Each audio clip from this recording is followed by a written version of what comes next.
onde temos ali as nossas igrejas, mesmo que distantes fisicamente, mas podemos estar perto de vocês, através da minha esposa e dos meus filhos.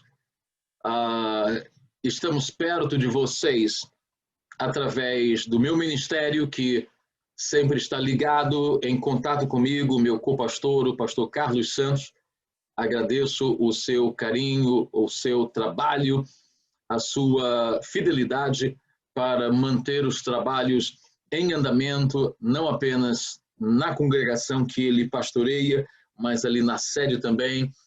Agradecer a amabilidade, a fidelidade e o compromisso dos meus líderes, o pastor Santos, o presbítero Arlindo e o diácono Ntimani, que está liderando a nossa congregação ali em Atteridgeville, o pastor Pascoal, que está ali em Tembiça, no sul, ao sul de Pretória, ou seja, ali em Tembiça.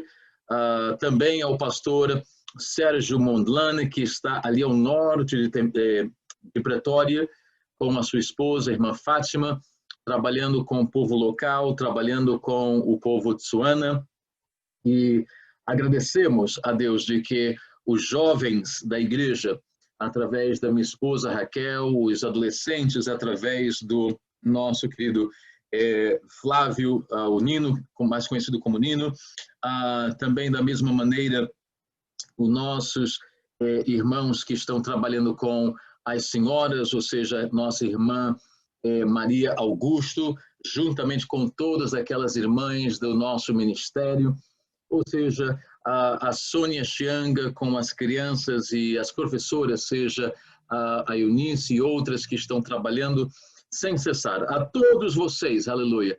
Se eu me esqueci de alguém aqui, por favor, eu também não preciso falar das nossas irmãs que trabalham fazendo outras coisas na igreja, como protocolo e tudo aquilo que tem a ver com o cafezinho, aleluia, nossa irmã Joaquina e a nossa irmã Natália trabalhando com tudo aquilo que tem a ver com o aspecto social da igreja, a irmã Aline, que tem feito um trabalho excelente, aleluia, para fazer que a intercessão e o trabalho que tem a ver com a oração e as vigílias, ou seja, todos vocês estão trabalhando não para mim, mas vocês estão trabalhando para a glória e a honra do Senhor Jesus. O galardão ser-vos-á dado pelo próprio Cristo, quando Ele lá no céu nos chamar para a sua glória, para o seu reino,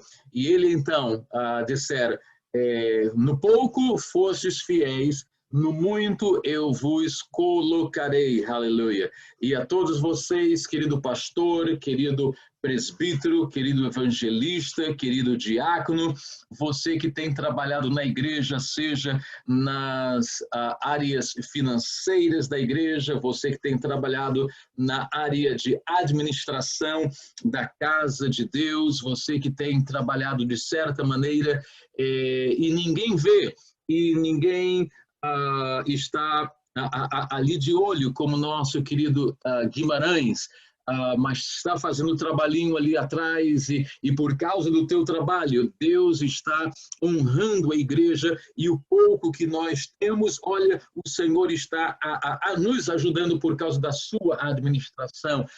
Falamos também do diácono Samuel dirigindo os cultos.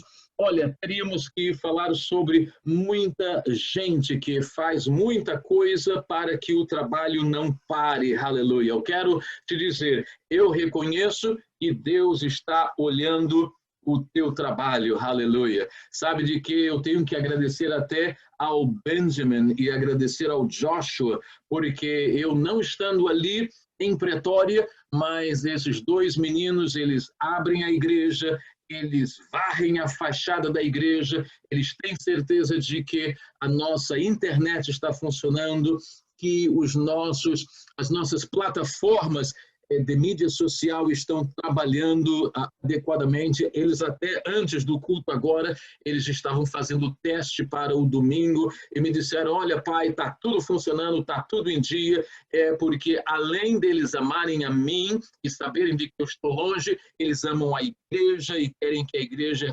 funcione. Olha, até você que limpa, você que varre a casa do Senhor, você que está fazendo aquele trabalho que ninguém vê e que ninguém está pondo atenção, aleluia, seja o Pelé e seja a Loli ali trocando as letras no ecrã, aleluia, e de vez em quando tem um erro de letra, e todo mundo reclama, todo mundo sabe reclamar, quando as coisas estão erradas, todo mundo sabe chamar a atenção, olha, não foi limpo, olha, não deu certo, olha, tem alguma coisa errada, mas nós queremos nesta oportunidade dizer obrigado a você que tem feito um trabalho, seja pequeno ou grande na nossa perspectiva, porque para Deus, para Jesus, para o Espírito Santo, você que tem feito algo na casa de Deus, seja para nós, para você e eu, insignificante, mas Deus tem visto o teu trabalho, aleluia. Deus tem visto as tuas lágrimas, você que tem está intercedendo, você que tem feito o convite para alguém estar em linha conosco, e às vezes temos dificuldades. Eu acabei de conversar com um pastor ali em Angola e aquela nossa querida irmã pastora, ela falou, olha, eu estou tentando, não consigo, mas eu quero fazer o meu melhor. Você que está aí convidando alguém para estar presente, olha, tudo isso é para a glória, para a honra, para louvor do nome do Senhor Jesus. E nada nós poderíamos fazer se todos nós, juntos, não puséssemos as mãos e disséssemos, olha, vamos adiante, vamos trabalhar, vamos fazer a obra. E todas essas pequenas ações, elas acumulam para que a obra do Senhor vá adiante, aleluia. E aí podemos ter testemunhos, como a nossa querida irmã, sexta-feira passada, que disse, agradeço as orações, a minha perna foi curada, eu estou andando bem. Aí podemos ter testemunhos, como pessoas que dizem, olha, eu estarei agora me mudando, mas estou levando comigo o ensino da palavra de Deus, como vários de vocês têm dito. Podemos ter testemunhos como o nosso querido irmão Nunes, a irmã Natália, testemunharam algum tempo atrás, já mais disseram, pastor Júlio, fomos ali em Angola para visitar a nossa filha, e quando nós estávamos passando pela Polícia Federal, ou seja, pela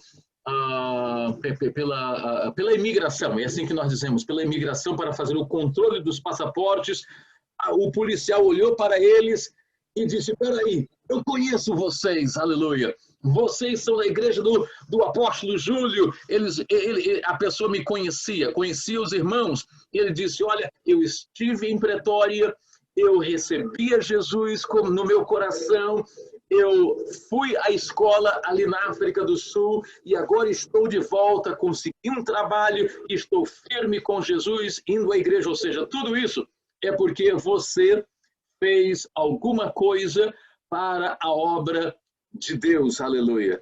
Não sou eu não posso fazer tudo, eu não tenho todas as capacidades, eu preciso de você, eu preciso que cada um possa fazer um pouco, um bocadinho, aleluia, e juntos a obra de Deus, ela vai para frente, aleluia. Aqui fica o nosso agradecimento, porque já estou aqui nos Estados Unidos, já estão indo para 2 meses, na realidade já fizeram 2 meses, saí daí da África do Sul no dia 15 de agosto, e hoje fazem 2 meses que estou aqui nos Estados Unidos. Uma saudade enorme da minha esposa, da minha filha, da Loli, do Joshua e do Beja, saudade dos irmãos, saudade de estar com vocês, saudade de abraçar vocês, e em breve poderemos estar regressando, mas só para agradecer, só para dizer Tuapandula, só para dizer Baedanke, só para dizer Siabonga, só para dizer a você de que se não fosse o Senhor, nós não poderíamos ter chegado até aqui. Merci beaucoup, thank you very much.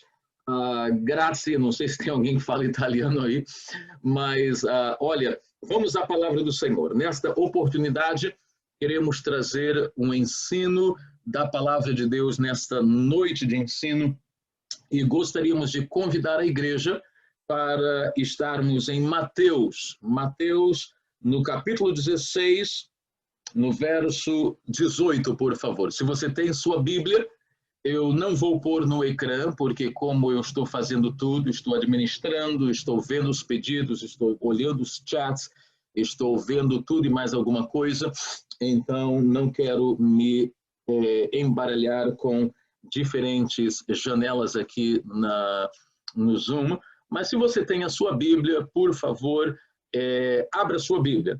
Abre Mateus, capítulo 18, porque nós queremos, nessa oportunidade, falar sobre algo muito importante, que é um estudo mais técnico acerca da igreja. Aleluia! E eu quero que você, ao abrir o texto das Sagradas Escrituras, que você leia juntamente comigo o que diz as palavras de Cristo em Mateus, capítulo 16, verso 18. Olha o que é que Jesus diz aí para nós, para mim e para você. Pois também eu te digo que tu és Pedro, e sobre esta pedra edificarei a minha igreja, e as portas do inferno não prevalecerão contra ela. A primeira verdade que nós queremos descobrir na palavra do Senhor é de que a igreja não pertence a homem nenhum. A igreja é de Cristo. A igreja como corpo e a igreja local. A igreja mística do Senhor Jesus e a igreja na administração local. Que, quando falamos de igreja como corpo, a igreja mística, é muito simples nós entendermos de que, se não for ele, nós não poderíamos fazer nada. Mas quando se fala da igreja local, existe uma vontade muito grande do pastor da igreja local, do presbítero, dos evangelistas, dos diáconos, de todos os homens e mulheres que perfazem a direção da igreja, e principalmente do pastor presidente, de que esta igreja tenha sucesso e não tenha dificuldades, e que cresça, e de que possamos ver as pessoas não apenas tendo todo o seu, ou seja, tudo aquilo que tem a ver com a administração e o crescimento e finanças, ou seja, queremos ter certeza de que a igreja está indo bem. E aí, o que é que acontece? E já agora eu estou lendo de que tem uma pessoa que está dizendo de que o áudio ficou baixo. Eu não sei se é a conexão da internet, o meu áudio aqui está dizendo que está funcionando bem. Se tivermos dificuldades, outras pessoas digam, mas se é somente a pessoa, então fico por aqui. Mas me digam se está tudo bem no áudio, porque o vídeo está bem, o áudio está bem. Muito bem, como eu estava dizendo, há uma vontade muito grande de que a minha igreja, e eu quando falo a minha igreja, estou dizendo exatamente isso, porque eu pus oração ali, eu pus como membro da igreja dízimos ali, eu pus esforços de fidelidade como diácono naquela igreja local, eu pus como presbítero, como co-pastor, a minha lealdade juntamente com o pastor, ou seja, e nós queremos que as coisas possam não apenas correr bem, mas ir de vento em popa, ou seja, aí nós começamos a cobrar uns dos outros, porque não depende de Cristo agora, depende de eu e você chegarmos na hora no culto.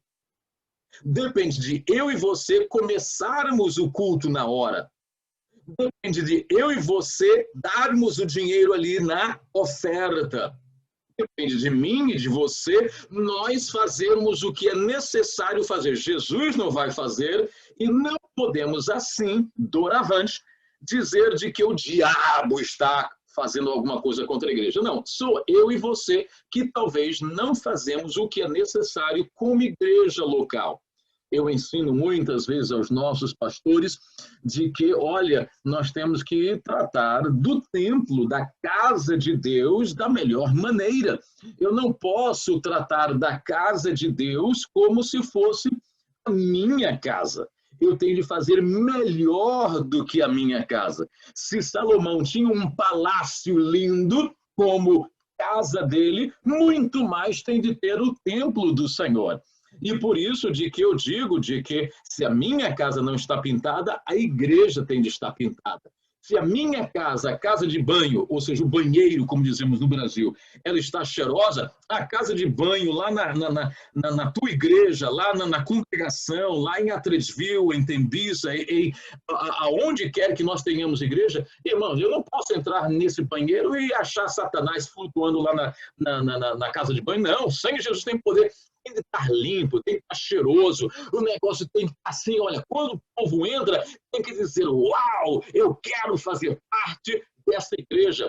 Não só porque a palavra é bem pregada, e aí cobramos ao pastor, pastor, prega melhor, faz um estudo, te capacita para que a tua pregação, como eu disse 2 semanas atrás, não seja apenas uma pregação expositiva daquilo que você acha, ou seja, daquilo que seria especulação, mas que seja também em investigação. Eu falei isso para vocês, e eu falo isso para os pastores, mas investigação não é tudo. Eu não posso falar apenas a mente da pessoa e utilizar Google e ler livros e fazer empoderamento pessoal, porque depois, no fim das contas, eu não sou um public speaker para fazer encorajamento de massas. A minha função, acima de tudo, do pregador, do pastor, daquela pessoa que está na célula familiar, daquele indivíduo que está ensinando na escola dominical, é para a revelação também, para que a palavra de Deus seja pregada.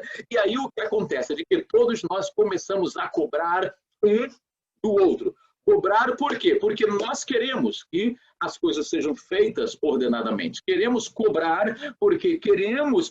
Como diz a Bíblia aqui, olha o que a Bíblia diz. Eu vou ler mais uma vez, porque talvez você tenha lido rapidamente, ou talvez a conexão estava ruim, mas olha só o que está dizendo aí. Tu és Pedro, tu és homem, tu és falho.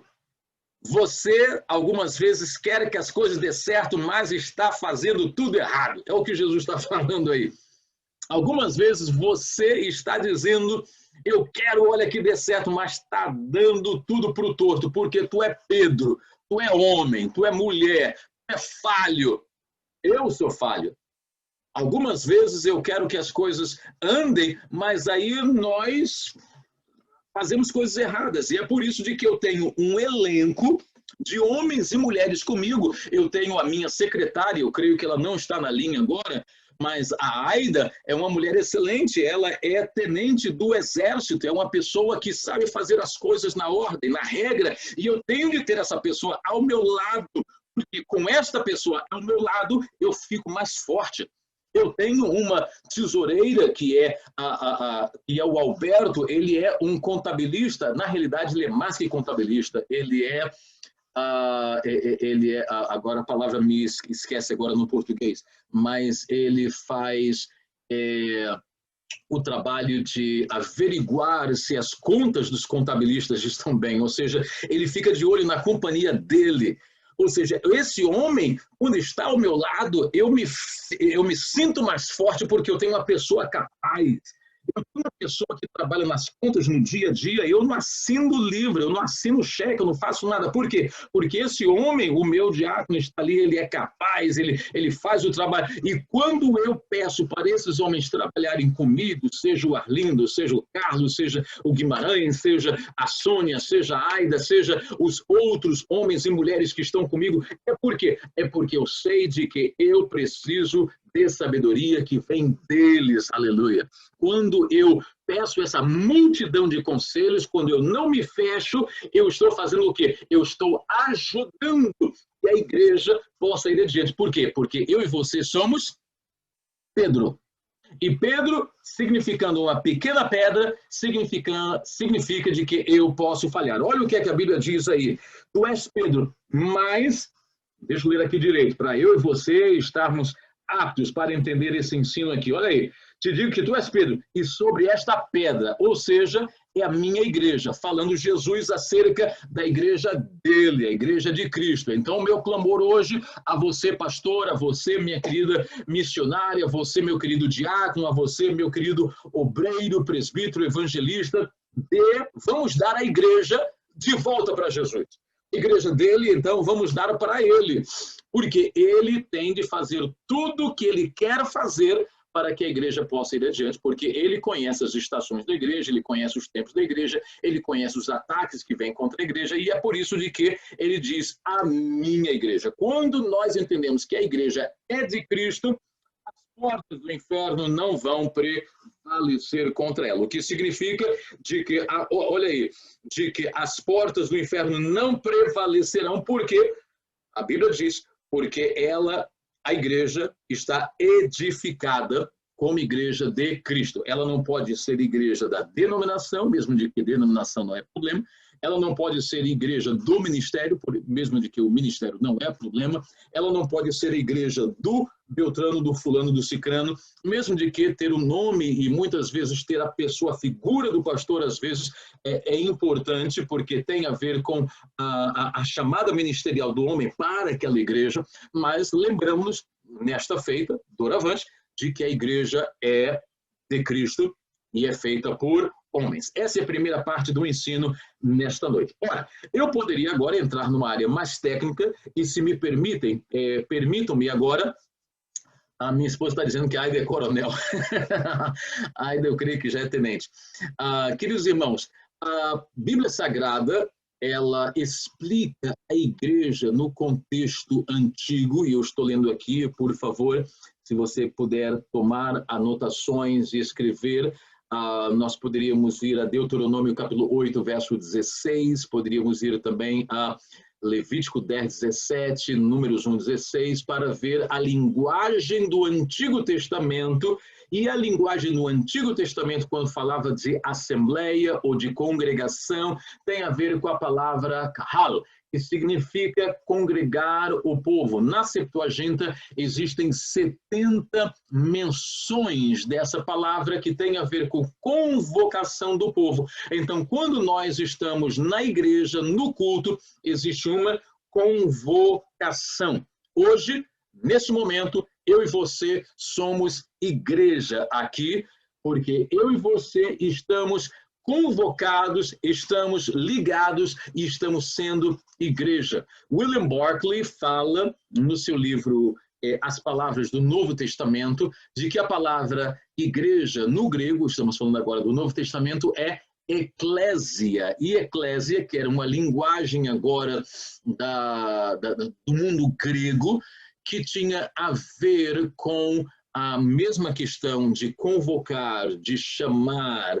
tem a ver com esses que são chamados de fora para dentro. E por isso de que nesta lei do Estado, ou seja, a lei que administrava a antiga Grécia, chamar estes para uma assembleia, para uma democracia, para fazerem partes, era dizer de que eles estavam elegendo magistrados, eles estavam dirigindo a política da cidade. Era a eclésia, o chamamento do povo para, então, deliberarem coisas importantes acerca da vida pública daqueles cidadãos livres na cidade. No Novo Testamento, da mesma maneira, a palavra eclésia é utilizada 114 vezes e 110 destas refere-se à igreja de Cristo Jesus. E não é exclusivo, mas inclusivo. O que é que isso significa? Significa de que nós não somos igreja porque somos melhores do que aqueles ali. Não. A igreja do Senhor Jesus, ela é inclusiva. O Senhor traz a todos e agora traz dois grupos espirituais, sendo o primeiro judeus, e eu diria primeiro e mais importante, porque a salvação vem dos judeus, e traz agora o segundo grupo para que esses dois grupos que são agora gentios e os judeus façam agora parte de um grupo que é o terceiro, que nomeia-se agora de igreja, chamados agora no livro de Atos de cristãos ou seguidores de Cristo. Ora, a igreja no Antigo Testamento, ela foi profetizada e poderíamos ver aí, se você quiser anotar, Salmos 22, 27, Isaías 2, verso 2 e 3, temos até Malaquias 1 e 11, eu não estou lendo esses textos por causa do tempo, você pode aí na sua casa e depois, quando assistir essa mensagem no YouTube, parar por pausa e fazer então a leitura da Bíblia. Mas a igreja, ela foi preconizada, ela foi profetizada, e não apenas isso, mas ela foi também tipificada no Antigo Testamento, quando lá no Jardim do Éden, Adão e Eva tipificam a igreja de Cristo. E vemos até esta tipificação no tabernáculo no Antigo Testamento, quando, a Bíblia Sagrada, me permita, a Bíblia Sagrada fala de que Deus deu o modelo e disse a Moisés: fazei tudo de acordo com o modelo. A tenda, que era dividida, e havia as cortinas do lado de fora, e havia cobertura, e havia todas aquelas peças, e o lindo quando você estuda o tabernáculo, que vê de que era uma tenda móvel, uma casa móvel, mas que devia estar fixada em cima da areia, então as bases de prata, onde as tábuas de madeira de cetim, cobertas de ouro, ligadas com argolas e com varapaus, cobertas de ouro, e de que ali dentro, quando você entrava pela primeira porta, que tinha 5 pilares falando da graça de Deus, a primeira peça que você encontrava era a peça ali do altar, aquele lindo altar que também era feito com todas as especificidades que Deus tinha dado para Moisés, para que em cima daquele altar fosse feito o sacrifício. Falando da igreja, a igreja é um lugar de sacrifício, aonde o maior sacrifício foi feito por mim e por você. Jesus é o sacrifício de que todos aqueles que se chegam na igreja encontram o sacrifício da cruz do Calvário. Ninguém faz parte da igreja pela religião ou pela tradição. Você só pode fazer parte da igreja se passar pelo sacrifício de Cristo Jesus. O tabernáculo também falava, o Antigo Testamento falava sobre o tabernáculo, de que havia aquela segunda peça que era a bacia, uma bacia de bronze, que era polida, e havia 2 partes, e quando o sumo sacerdote então chegava perto para lavar o seu rosto, lavar as mãos, ele fazia o quê? Ele podia lavar os pés e se purificar, falando de que Cristo na igreja nos purificou pelo seu sangue, somos santificados, mas na nossa caminhada do dia a dia, nos damos ombrada, nos damos cotovelada, pisamos no pé um do outro.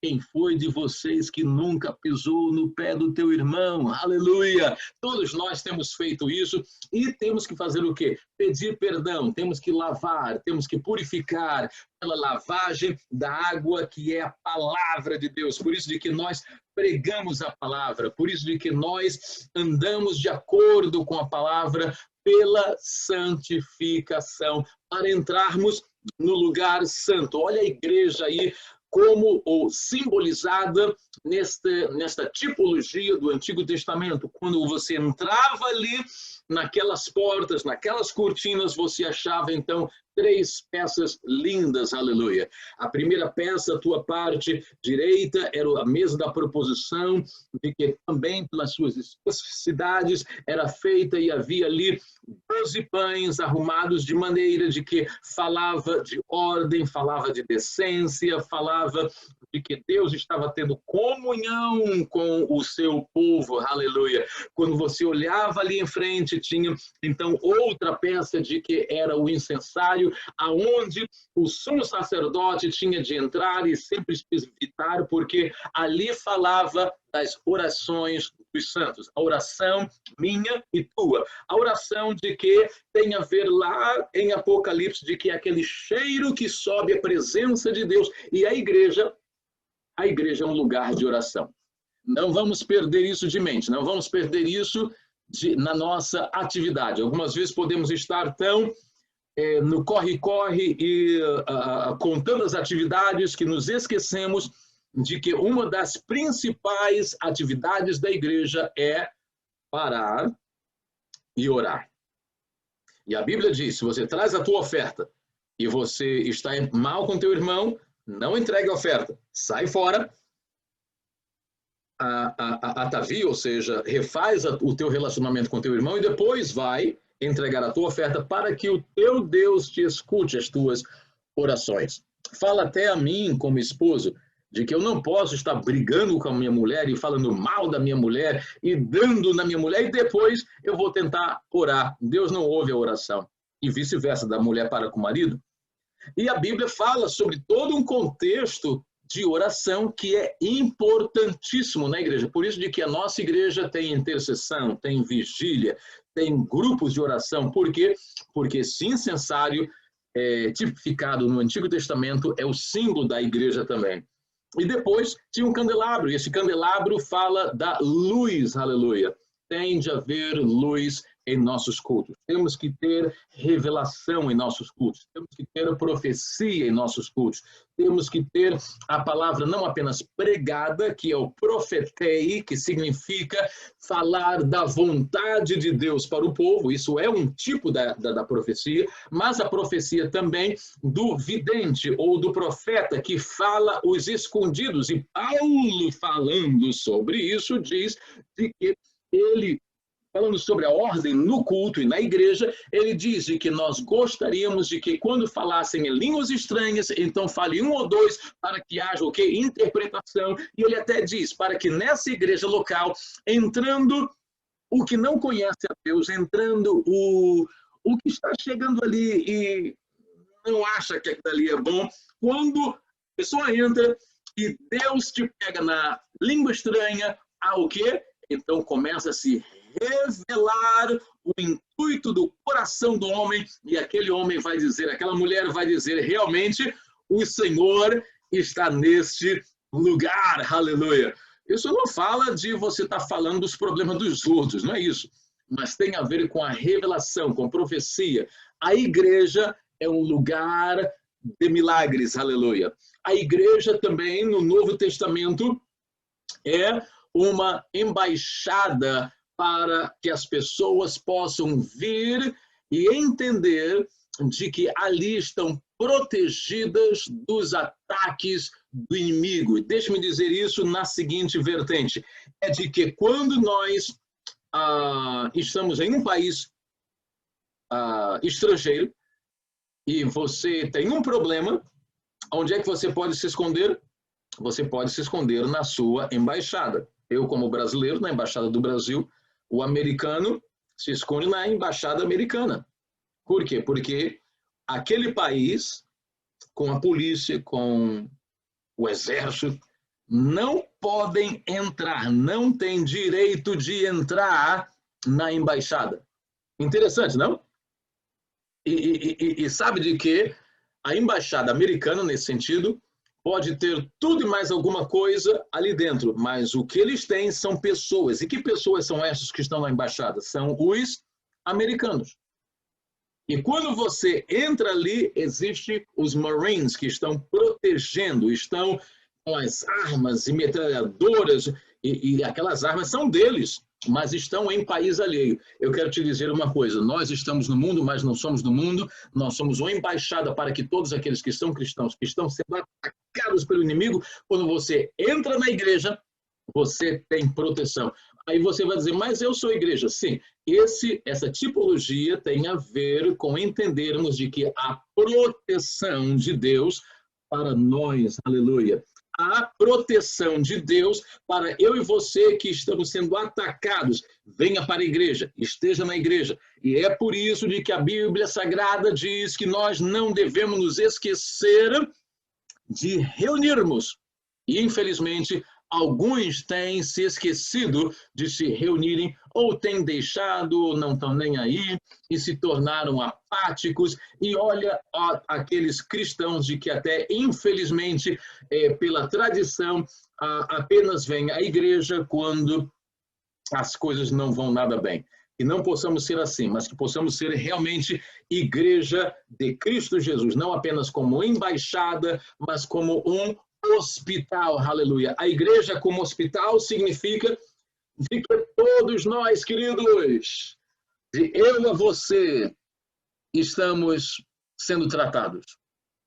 Querido pastor, querido evangelista, querido presbítero, querido irmão, querido missionário, você que está me ouvindo, todos nós estamos sendo tratados por Deus, aleluia. Chegou mais um pedido de oração ali.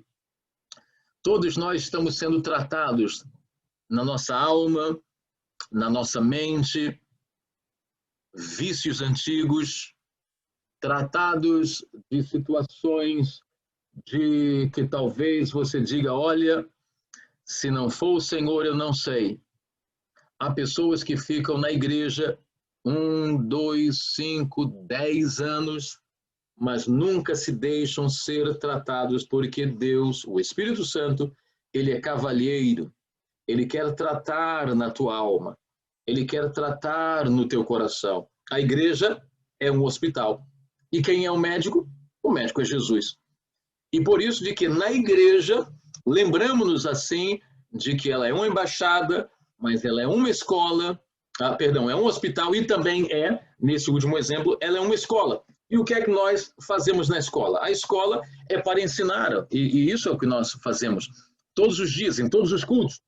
Aqui nessa noite de ensino, o que é que nós estamos fazendo? Estamos martelando mais uma vez sobre a palavra de Deus, sobre o ensino da palavra, para que eu e você lembremos do que é ou do que significa ser igreja de Cristo Jesus. Aleluia! E se nós somos uma escola, então toda escola tem ou passa por provas. Temos que fazer a prova.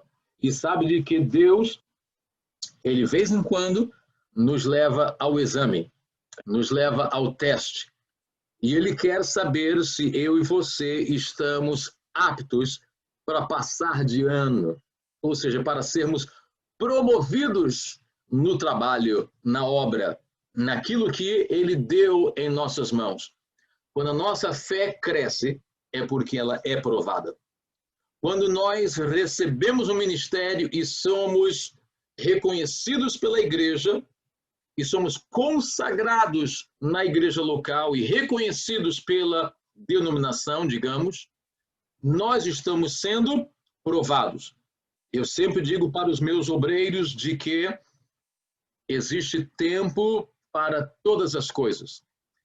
Davi teve um tempo para ser chamado, ele foi chamado. Samuel perguntou, onde é que está o menor? Vamos esperar pelo menor. Quando Davi chega, o Espírito de Deus fala a Samuel e derrama azeite na cabeça de Davi, e ali todos reconhecem de que ele foi chamado para ser rei. Mas entre ali e o dia de que ele recebeu a coroa, demorou. Demorou por quê? Porque ali era o dia dele ser chamado. Não queira se apressar para ser reconhecido naquilo que Deus te chamou. Porque depois do tempo de ser chamado, existe o tempo de ser provado. A Bíblia diz de que Deus provou Davi com as ovelhas, com as pequenas ovelhas. Não deu pessoas, deu ovelhas para Davi tratar com elas. Ou seja, quando veio o urso, quando veio o leão, Davi trabalhou e ele agora, ok, vamos ver se ele está apto para passar para o próximo nível. Leva ele para a batalha, ele leva os queijos ali para os seus irmãos até perguntaram, o que é que estás fazendo aqui? Eu vim trazer queijo, e ele naquela história de queijo, ele ouve de que havia um incircunciso que estava falando contra o que Deus queria para o seu povo. Aí o que acontece é de que ele diz, o Senhor me livrou, ou livrou as minhas ovelhas, do leão, do urso, o Senhor vai me ajudar. O rei Saul agora pega na sua armadura, lhe dá, e ele vai lutar, ele diz, olha, eu não consigo. Por quê? Porque ele era moço, ele não conseguia trabalhar nas estruturas políticas e nas estruturas denominacionais que é necessário para aqueles que já estão em um outro nível. Não se esqueça disso. A Bíblia Sagrada fala de que ele vai como ele era, e o que ele tinha era uma pedra, era uma funda, mete na cabeça do gigante, cortou-lhe a cabeça e venceu. Mas ele não faz isso sempre, foi somente ali. O que significa de que há tempos diferentes para provas diferentes, para lutas diferentes no teu ministério. A igreja, então, é uma escola para que nós possamos provar as pessoas. Chega lá na frente, Davi é provado, Davi é ungido como rei sobre Judá, depois é ungido como rei sobre Israel, e assim podemos ver de que o rei Davi, ele é provado. Na igreja, a igreja sendo escola, provamos os diáconos, provamos os presbíteros, provamos os pastores, provamos os cooperadores, para ter certeza de que todos estão aptos para trabalhar. Na minha igreja, eu sempre digo de que toda pessoa pode trabalhar, mas ninguém pode ter mais do que 2 trabalhos, 2 funções na igreja, porque você não pode ter mais do que 2 funções. Se você vai ter mais que 2 funções, você vai falhar em alguma função. Eu ponho todo mundo para trabalhar. Pastor, mas olha, o fulano não sabe. Eu também não sabia, aleluia. Eu não sabia tocar violão até que eu aprendi. Quando eu aprendi a tocar violão, eu passava o dia todo reco, tocando. Minha irmã me ouvia, meu pai punha a mão no ouvido, minha mãe me enxotava para fora de casa, até que eu comecei a melhorar. E olha, não toco tão mal assim. Por quê? Porque eu tive que começar em algum lugar.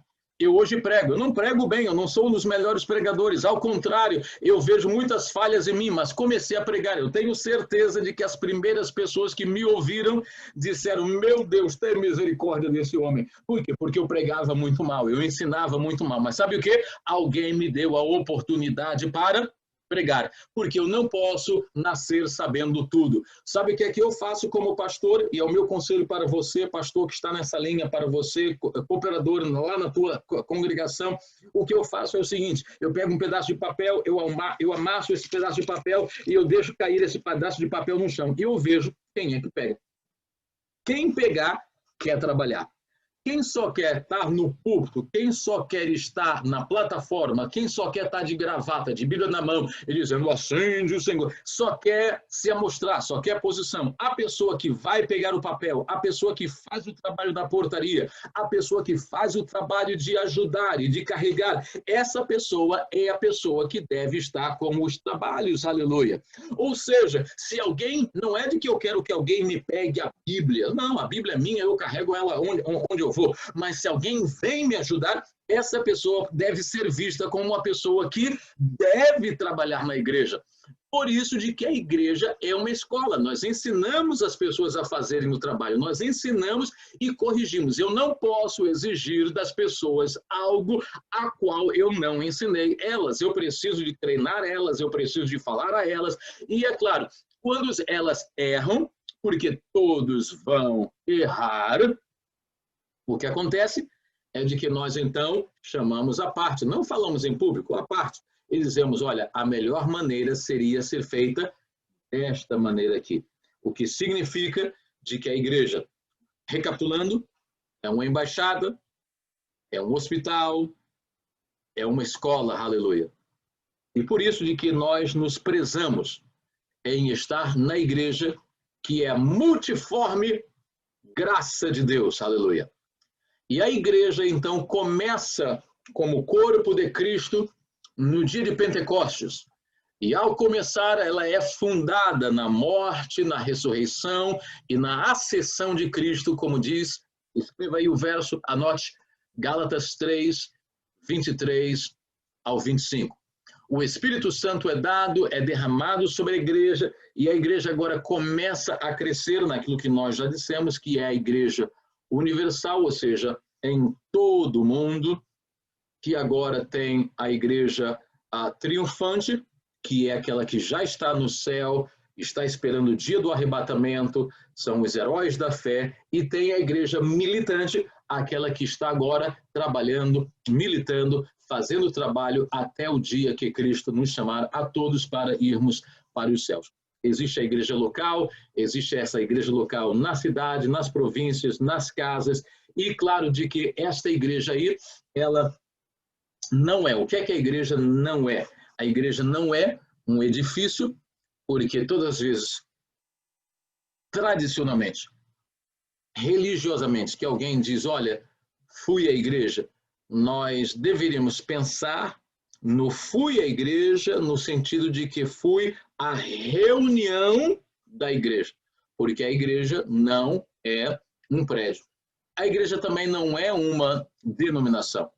Mas por que é que nós temos denominação? Porque assim como o corpo, ela tem várias partes, e Paulo fala sobre isso, e nem todos são olhos, nem todos são orelhas, nem todos são dedos. Nós, em denominações diferentes, somos participantes de maneira diferente do corpo de Cristo Jesus. Mas a igreja não é a denominação. A igreja não é um empreendimento nacionalista. O que é que isso significa? Ou seja, as distinções nacionais.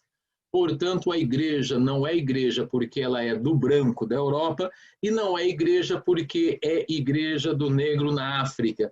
Cristo, a Bíblia diz, de que ele, quando abre as portas do céu, e ele mostra isso numa revelação para João, na ilha de Patmos, o que é que ele diz? João fala de que lá no céu ele viu de toda raça, de toda tribo, de toda língua, de toda nação, ou seja, ele viu pessoas com indumentárias de diferentes lugares do mundo para falar de que a igreja não pertence a um grupo. E aí, me permita dizer isso, eu não posso pintar a igreja de uma metodologia cultural, querendo que a igreja seja algo de acordo com a minha cultura, porque eu me sinto bem na minha cultura. Isso é uma teologia urbana, a urbanização do cristianismo. Ou seja, isso significa o que, queridos irmãos? É de que se a igreja está em um ambiente onde todos ali se vestem de uma maneira, cantam de uma maneira, falam de uma maneira, a igreja ali vai ter uma perspectiva bem diferente e peculiar de uma outra igreja em outro canto do mundo. E é isso de que nós estudamos em transculturação, quando falamos em missiologia sobre fazer missões transculturais. É entender as diferenças. Eu estava conversando com uma certa irmã e disse, pastor, olha, eu não gosto desse negócio de dança na igreja. Eu disse para ela, olha, mas eu pessoalmente também não, mas eu tenho pessoas na igreja que gostam e eu permito. E quando eu vou à minha igreja, na minha igreja tem um grupo de dança, mas isso é eles. Mas a questão é de que eu estou em África, eu estou num lugar que dançar faz parte da natureza das pessoas e eu danço com eles. Por quê? Porque é aquele contexto local. Nós não podemos fazer da igreja uma igreja americana, uma igreja brasileira, quando não tem nada a ver. Hoje, nós temos uma globalização tão grande de que todos, hoje, nesse dia, nesta hora, estão no outro lado do mundo, mas estão ouvindo mensagens, estão vendo maneiras diferentes de ser igreja em lugares diferentes e existe agora uma polinização de costumes, de maneiras diferentes. E o que é importante em tudo isso é de que haja sinceridade, é de que haja veracidade, é de que haja santidade, para que a igreja seja, então, realmente a expressão de Cristo naquele lugar onde ela esteja enraizada. A igreja, um pouco, é uma extensão do judaísmo. O que é que eu quero dizer com isso aqui? É de que a igreja não pode ser agora, ou pensar agora, em termos judaicos. Infelizmente, nesses últimos anos, houve muitas pessoas de que, em vez de pregar o evangelho, estão pondo capuchinho, estão pondo candelabro, põem até arca. Queridos, nós já saímos de tudo isso. Você não é judeu, eu não sou judeu. Se temos ali os nossos irmãos messiânicos, sem problema nenhum. Por quê? Porque eles são judeus. Aí usam todas aquelas indumentárias. Não há problema, porque são judeus, são messiânicos. Eu e você não somos messiânicos, por favor, ok? Por favor. Então, a igreja, ela não é uma extensão do judaísmo. Ela saiu do judaísmo porque Cristo era judeu. E os primeiros apóstolos eram judeus.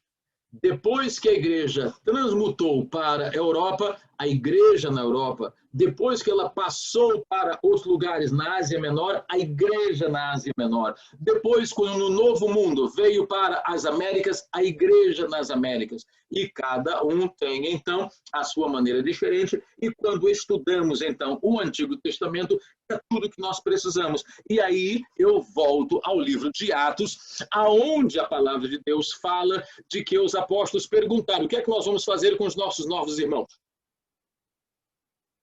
Todos ali eram judeus. E perguntaram: o que é que nós vamos fazer com os nossos novos irmãos? Eles não são judeus. O primeiro que teve esse problema foi o apóstolo Pedro. Era judeu, mas agora recebe uma visão, um sonho, estava sonhando. Estava com a barriga vazia, estava com fome. Missionário que não come.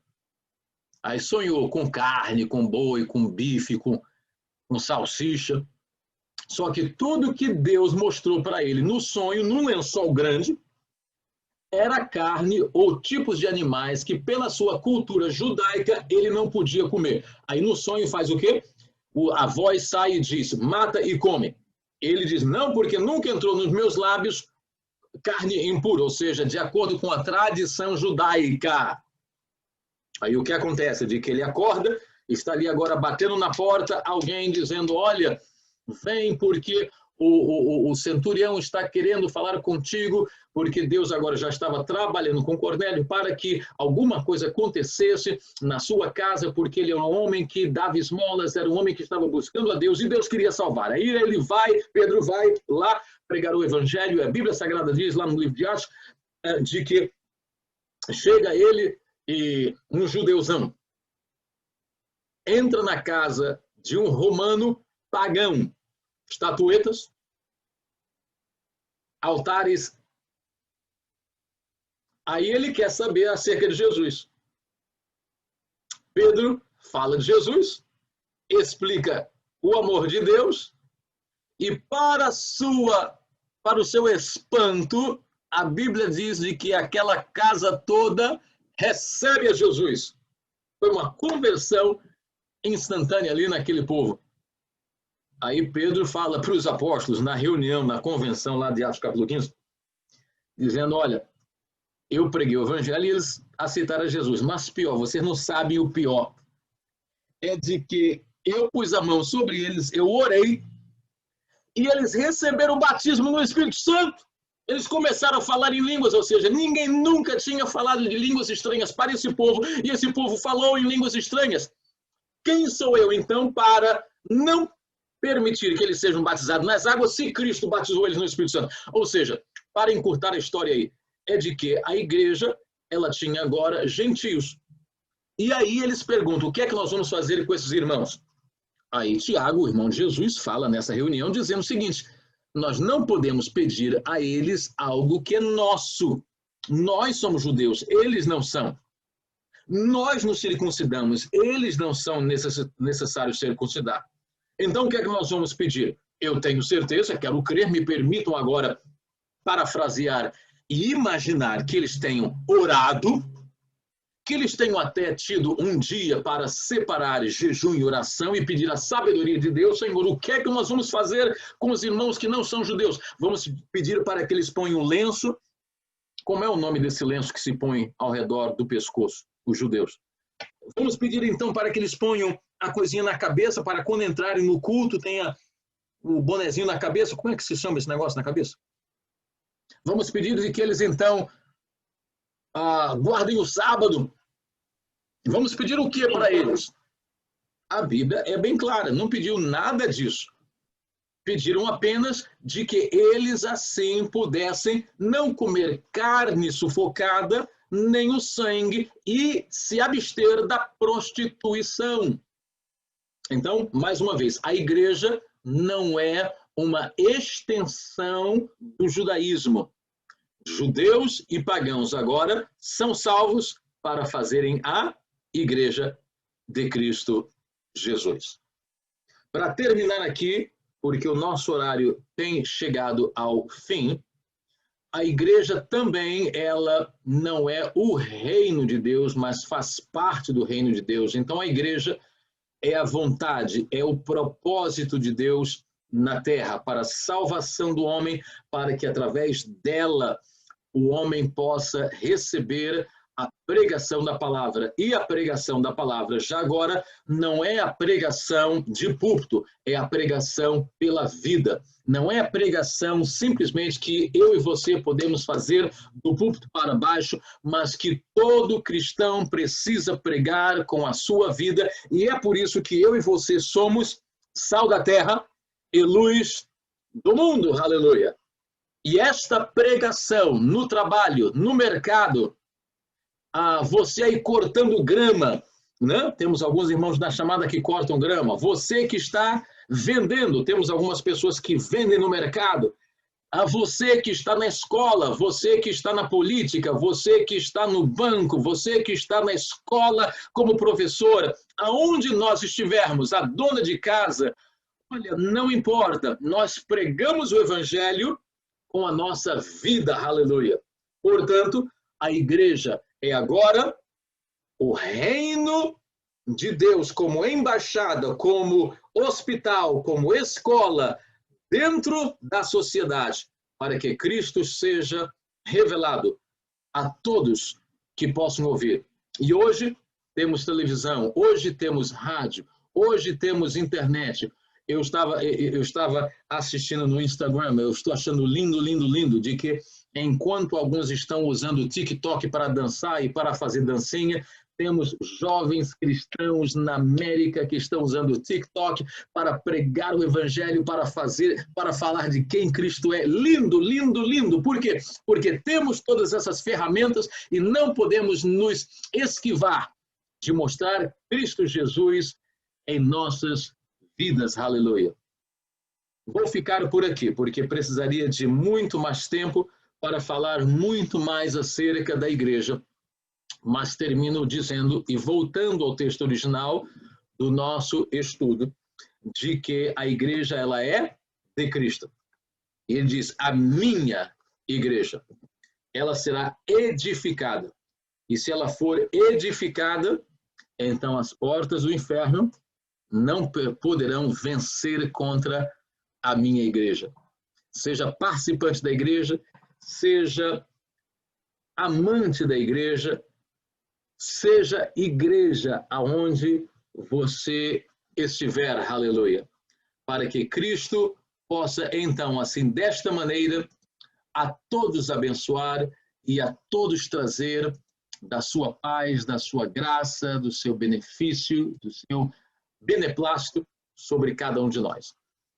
Nós queremos orar, nós queremos terminar este momento e gostaríamos de orar juntamente com você sobre as necessidades, sobre aqueles propósitos e sobre tudo isso